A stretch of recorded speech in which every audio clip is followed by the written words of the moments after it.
C'est Rien condamné à désirer, un mystère, Adèle Sharp, volume 13, écrit par Blake Pierce, lu par Caroline. Chapitre 1. Adèle Sharp resta au-dessus du corps, sous les branches des vieux arbres alignés, dans le brouillard silencieux et humide.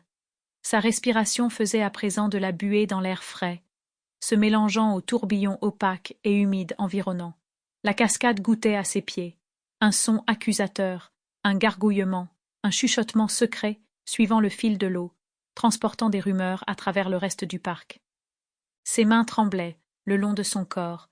En un geste doux, elle essuya la boue de son arme et la rangea dans son étui avant de le refermer. Une partie d'elle voulait lancer l'objet le plus loin possible, la cacher dans les bois en bordure du parc. Mais, malgré sa stupeur, elle pouvait entendre le son des sirènes. Des bruits de pas approchant rapidement. « Adèle !» La voix de l'agent René était facile à percevoir au milieu des autres cris et appels. « Claudia ! Ohé !» Elle n'avait pas la force de lui répondre. Derrière elle, la jeune fille de l'agent René continuait à serrer son sac à dos, tel un bouclier, réfugié sous le pont. Ses petites chaussures étaient tachées de boue, et elle ne cessait de lancer des regards apeurés à Adèle, comme si elle hésitait à répondre aux appels provenant des bois. Adèle sentit une pointe de honte l'envahir. « Tout va bien se passer, » murmura-t-elle par-dessus son épaule, sans vraiment regarder l'enfant de 10 ans terrifié. Elle se retourna vers l'eau. Au moins, il était tourné vers le bas. Au moins ainsi, dans la mort, il cesserait de la regarder. Le peintre, un homme aux nombreux alias, aucun n'étant vrai. Elle ne le connaissait que comme le monstre qui avait torturé à mort sa mère. Et à présent, Adèle, comme le reste de Paris, ne le verrait plus que comme un cadavre.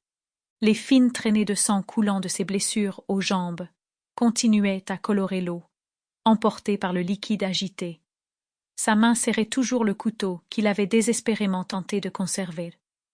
Il avait été incapable de lâcher cette stupide lame, et il s'était donc noyé, les jambes trop handicapées par les blessures pour lui permettre de sortir. Et elle l'avait regardé. Elle aurait pu l'aider, Adèle le savait. Elle aurait pu le sortir de l'eau. Mais elle lui avait tiré dessus et l'avait regardé se vider de son sang avec une sombre satisfaction avant d'attendre qu'il coule. Elle pouvait encore voir ces petites bulles sortir de son horrible bouche. Comment elles avaient éclaté à la surface, à quelques mètres de l'endroit où il s'était noyé, à cause du courant. Sample complete. Ready to continue?